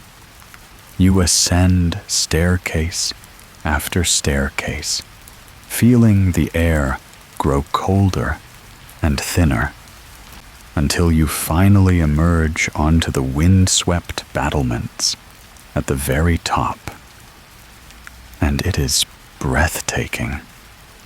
The world falls away beneath you. The castle roofs and turrets are a jagged, dark silhouette against a sky of impossible beauty. The black lake is a sheet of polished obsidian, reflecting a perfect mirror image of the heavens. There is no moon tonight, and so the stars are out in their full, unadulterated glory. They are scattered across the velvet blackness like a spill of diamond dust, a tapestry of cold, distant fire. The sheer scale of it, the silent, spinning majesty of the cosmos, makes you feel both incredibly small and part of something vast and eternal. Professor Sinistra stands by a large, brass telescope, her silhouette sharp against the star-dusted sky. She is a woman who seems perfectly at home in the quiet solitude of the night. Her voice, when she speaks, is low and calm, never rising above the soft whisper of the wind that whips around the tower. "Tonight," she says, her breath pluming in the cold air, "we will be charting the movement of Jupiter's moons, a simple task of observation and documentation. Accuracy is paramount. The heavens do not wait for you to find your quill. You move to your own telescope, a smaller but still powerful brass instrument. You feel your pocket, but decide against bringing out your porcelain toad. The battlements are high, and the fall would surely be the end of its ceramic existence. it can stay warm and safe. You peer through the eyepiece, adjusting the focus knob. The lens is cold against your skin. After a moment of blurry light, the image sharpens, and suddenly you are soaring through space. You find Jupiter, a magnificent, striped giant hanging in the void. And there, circling it, are its tiny pinprick moons, a miniature solar system performing a silent, gravitational ballet. It's mesmerizing. You take out your star chart, a roll of black parchment, and a silver ink pen. Your task is to mark the precise position of each moon relative to the planet, noting the time. The work is slow, methodical, and deeply peaceful. The only sounds are the scratching of 24 silver pens on parchment, the occasional muttered comment, and the ceaseless sigh of the wind. The silence of space seems to have seeped down into the tower, creating a bubble of focused calm. You become lost in your work, in the quiet beauty of the night. You chart Io and Europa, then Ganymede and Callisto. You note the faint band of a nebula, a ghostly cloud of pink and blue in the deep black. The universe is full of such impossible, silent wonders. As you are leaning back to stretch your neck, a sudden, brilliant silver streak tears across the sky. A shooting star. It's there and gone in a flash. A fleeting, incandescent scar on the darkness. A collective gasp rises from the students on the tower. It's a moment of pure, unexpected magic. A reminder that the universe is not just a static map to be charted, but a living, moving, and surprising place. You smile, feeling a warmth spread through your chest that has nothing to do with the temperature. You lean back into your telescope, a renewed sense of wonder filling you. But as you look through the eyepiece, you frown. The image is blurry, indistinct. You wipe the lens with the sleeve of your robe, but it makes no difference. A thin layer of condensation, a product of your own warm breath in the cold night air, has fogged the lens from the inside.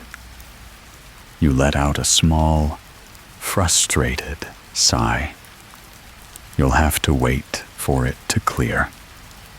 You pull back from the telescope and look up at the sky with your own eyes, enjoying the raw, unfiltered view. Your gaze drifts across the familiar constellations. Orion with his belt and sword, the unmistakable W of Cassiopeia. You find the North Star, Polaris, a steadfast, reliable anchor in the spinning sky. And as you're looking at it, you see something impossible. For just a fraction of a second, you swear one of the stars near Polaris winks at you. It's not a twinkle. It's not the atmospheric distortion that makes stars shimmer. It is a clear, deliberate, and slightly mischievous closing and opening of a single point of light. You blink, shaking your head. You must be more tired than you thought. It's the cold, the late hour, your mind playing tricks on you. You stare at the spot, holding your breath, waiting for it to happen again. But the star remains just a star, a steady, unwavering point of light. And yet, you can't shake the feeling that you are not just looking at the universe, but that the universe, in some small, inexplicable way, is looking back. Time, Professor Sinistra calls out, her calm voice cutting through your reverie. Pack up your charts. Be careful on the stairs. The spell is broken. The class is over. You carefully roll up your star chart, the silver ink gleaming in the faint light, and pat your telescope goodbye.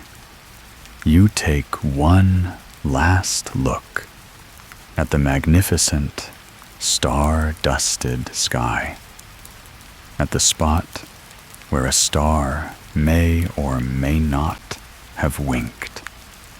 As you turn to begin the long descent back into the warm, sleeping heart of the castle, you carry the cold of the night air on your skin and the impossible, secret warmth of that wink in your heart. After a night spent charting the cold, distant fire of the cosmos, care of magical creatures, class feels like coming home to Earth. The journey takes you down the sloping lawns, past the whispering edge of the forbidden forest, towards a plume of wood smoke rising cheerfully into the morning air. This is Hagrid's domain, a world away from the academic rigor of the castle. The air smells of pine needles, wood smoke, and something musky and animal. His hut, a cozy, jumbled stone dwelling, stands beside a large, fenced-in paddock. It's a place of simple, rustic magic. A booming voice precedes the man himself. "Mornin' all. Glad you could make it. Got a real treat for you today."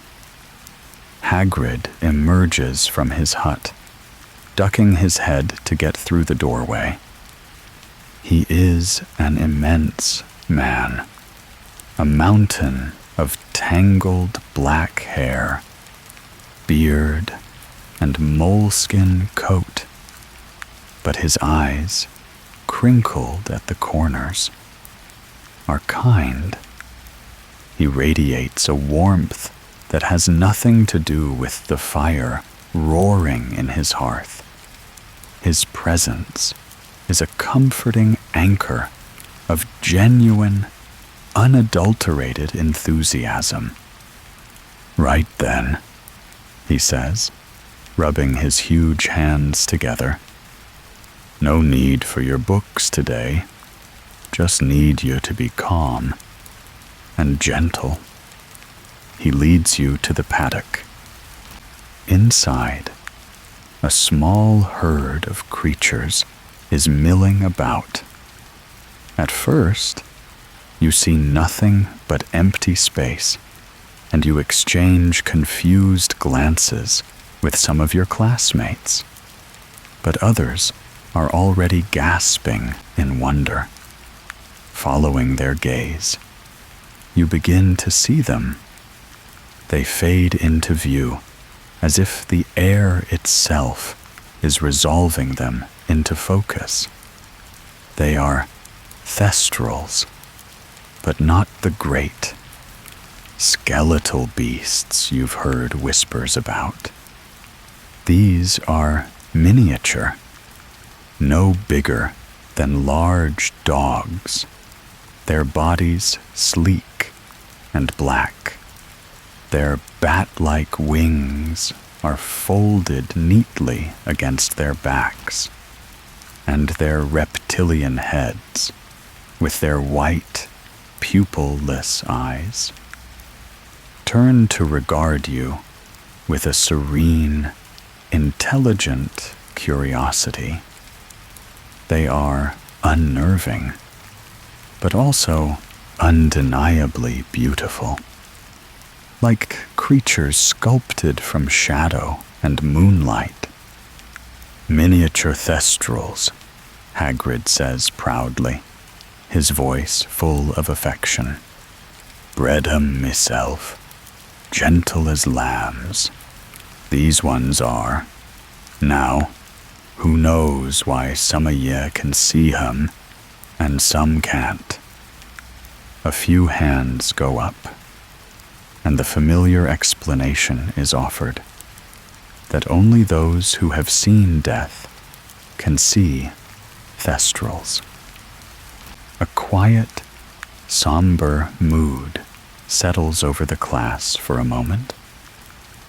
You look at the creatures, a newfound sense of awe and mystery surrounding them. They are a living, breathing line between two worlds. Aye, that's right, Hagrid says gently. But there's nothing to be scared of. Nothing at all. They're clever, loyal, and they've got a wonderful sense of direction. Today, we're just going to give 'em a bit of a grooming. They love a good brush. He hands out a set of combs. They are not ordinary combs. They are carved from a dark, smooth wood, and the teeth seem to be infused with a fine, glittering powder that swirls like captured nebulae. Stardust infused, Hagrid explains. Keeps their coats healthy.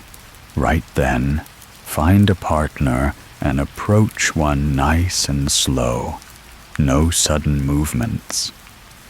You pair up with a classmate and slowly approach one of the smaller thestrals. It watches you with its blank, white eyes, its head cocked. It doesn't flinch as you get closer. You reach out a tentative hand and stroke its neck.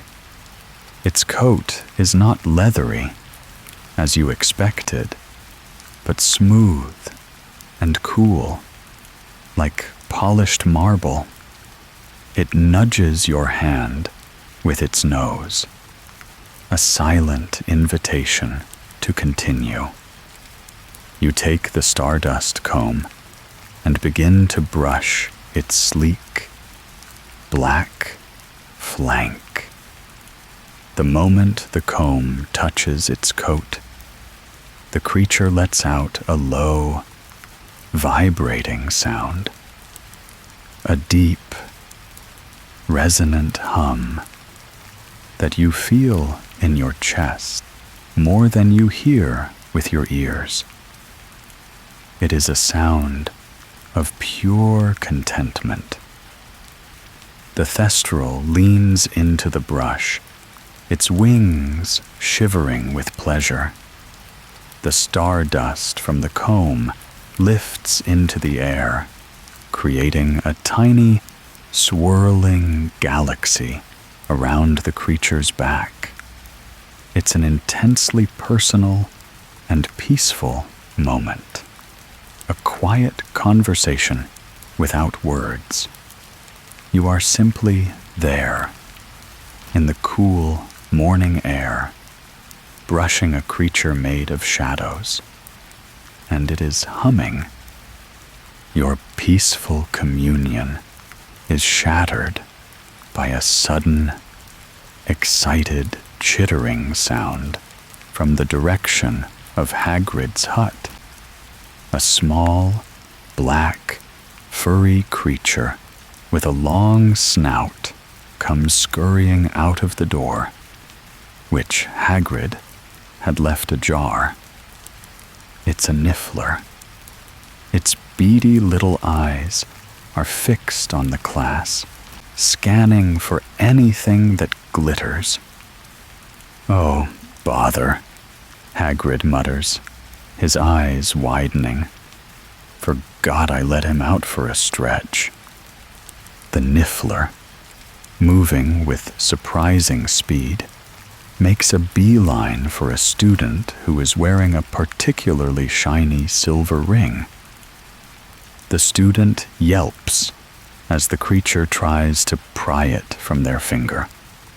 The niffler is quickly distracted, however, by something even shinier. Your watch.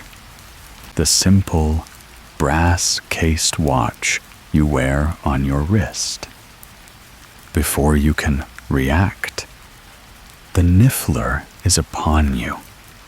It climbs up your robes with its sharp little claws, and, with a triumphant squeak, snatches the watch from your wrist. It holds the watch in its paws, chittering with delight at its prize, before stuffing it into a stomach pouch that seems to be impossibly large for its small body. "Oi, get back here, you little thief," Hagrid bellows, but he's not angry. He's laughing, a great, booming, infectious laugh that shakes his whole body. He starts lumbering after the niffler, which is now darting around the paddock, dodging students and thestrals with nimble grace. The scene descends into good-natured chaos. The niffler, your watch safely stowed, is now trying to remove a shiny button from another student's robes. Hagrid is trying to catch it, his enormous hands gently scooping at the air. The thestrals, unbothered by the commotion, continue to hum contentedly as students brush them. Finally, Hagrid manages to corner the niffler against the fence. He tickles its belly, and the creature squeals with delight, disgorging a shower of stolen goods onto the grass. 3 shiny sickles, a prefect's badge, a silver locket, and finally, your watch. The niffler, its pouch now empty, gives a disappointed sigh and tries to scamper off again. Hagrid scoops it up and tucks it safely into one of his cavernous pockets. "Little rascal," he says, still wheezing with laughter. He hands you back your watch, which is slightly slimy, but otherwise unharmed. "Sorry about that. Can't resist anything shiny." The bell echoes up from the castle below. The lesson is over. You give your thestral one last, grateful pat.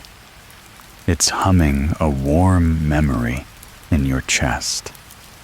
You place your hand in your pocket, touching the familiar, solid shape of your ceramic toad. It seems almost mundane in comparison to the invisible, humming, shadow horses, and the glittering mischief of a niffler. As you walk back up the hill towards the castle, the sound of Hagrid's wheezing laughter still echoing in the air. You feel a deep, uncomplicated happiness. It was a day of small, strange wonders, and you wouldn't have it any other way. There are few things that can make the Great Hall a place of constant warmth and cheerful noise fall utterly silent. An announcement of mortal peril is one. The arrival of apparition lessons is another. The house tables have been vanished, leaving a vast, empty expanse of flagstone that seems to stretch for miles. The enchanted ceiling, usually a cheerful blue or a dramatic stormy gray, is today a flat, oppressive white, as if the magic itself is holding its breath. The air is thick with a mixture of anticipation and raw, undiluted fear. This is the magic that separates the adults from the children, the magic of pure will, and the magic that can, if you're not careful, leave parts of you behind. Standing in the center of the hall is a small, neat, and utterly colorless wizard from the Ministry of Magic. His name is Wilkie Twycross, and he has the air of a man who has explained the same difficult concept 1,000 times and has very little patience left for it. "Welcome," he says, his voice thin and reedy, devoid of any warmth, "to your apparition lessons, the ability to transport oneself from one place to another instantly. You will find a highly convenient mode of transport. It is also, you will find, exceptionally difficult." He conjures a set of old-fashioned wooden hoops, which arrange themselves in a line in front of him. "The key to success," he announces, his voice taking on the rote tone of a worn-out recording, "lies in the 3 Ds. Can anyone tell me what they are?" A few hands go up, but he ignores them. Destination, determination, and deliberation. He points his wand at the first hoop. You must first fix your mind firmly upon your desired destination. He points to the second. You must then focus your determination to occupy that space. He points to the third. And finally, you must turn on the spot with deliberation, moving into the nothingness with a spin. He makes it sound so simple, so clinical. He demonstrates turning on the spot with a slight pop. He vanishes from where he stood and reappears a few feet away, his expression unchanged. Like that, simple, a nervous murmur ripples through the assembled students. Simple is the last word you would use. The stories of splinching, of leaving behind an ear, a fingernail, or half a leg, are legendary. Now, Twycross says, clapping his hands together, you will each have a hoop. Your destination is the inside of that hoop. Focus on the 3 Ds on the count of 3. 1, 2, 3. You stare at the empty space inside your hoop. Destination. You picture yourself standing there, every detail clear in your mind. You summon your will. Your A saw a burning desire to be in the hoop. Determination.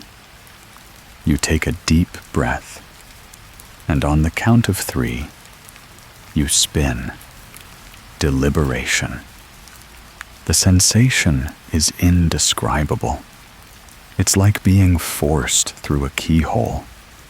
An immense, crushing pressure envelops you from all sides.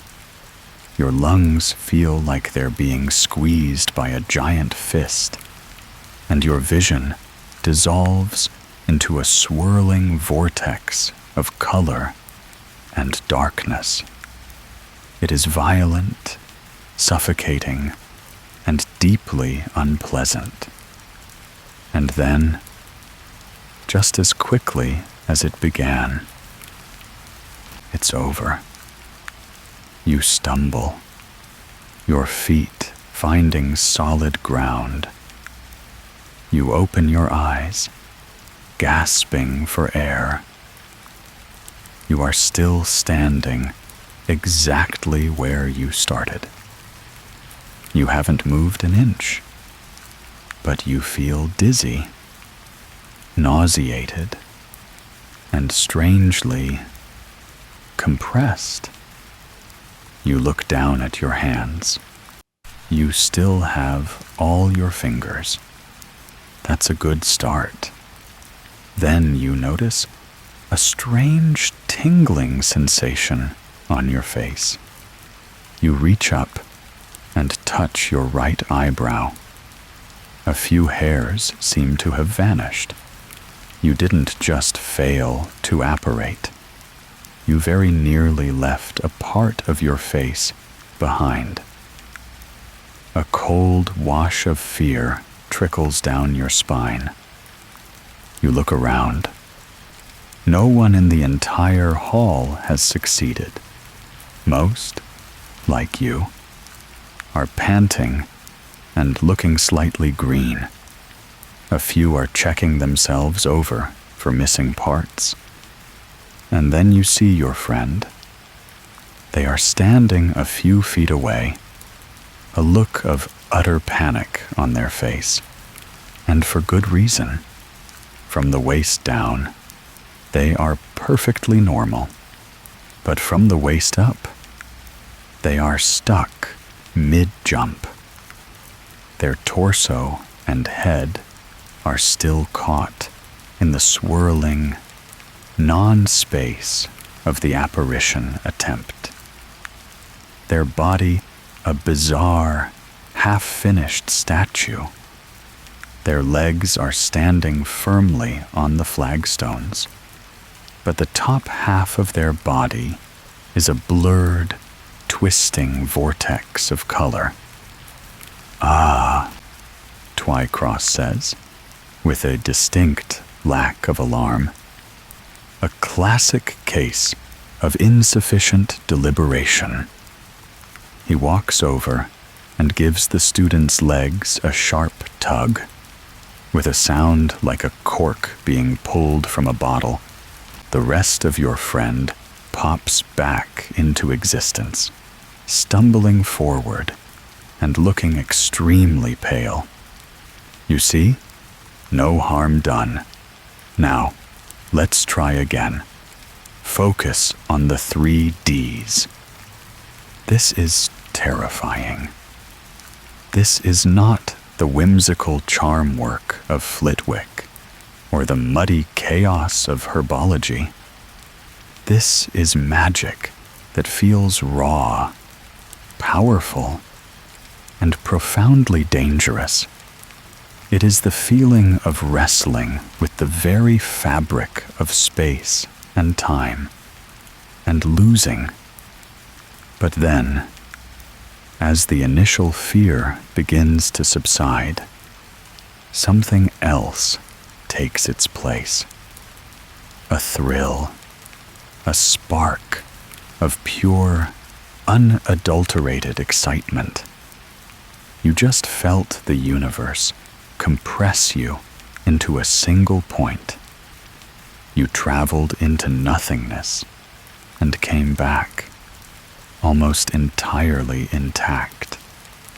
It was the most frightening thing you have ever experienced, and you want to do it again. You take your place by your hoop, the memory of the pressure and the darkness still fresh in your mind. You look at the empty space inside it. Destination. You take a deep, steadying breath. The fear now mingled with a fierce resolve, determination. You can do this. You will do this. You wait for the instructor's call, a grin spreading across your face. It's terrifying. It's thrilling. You try again.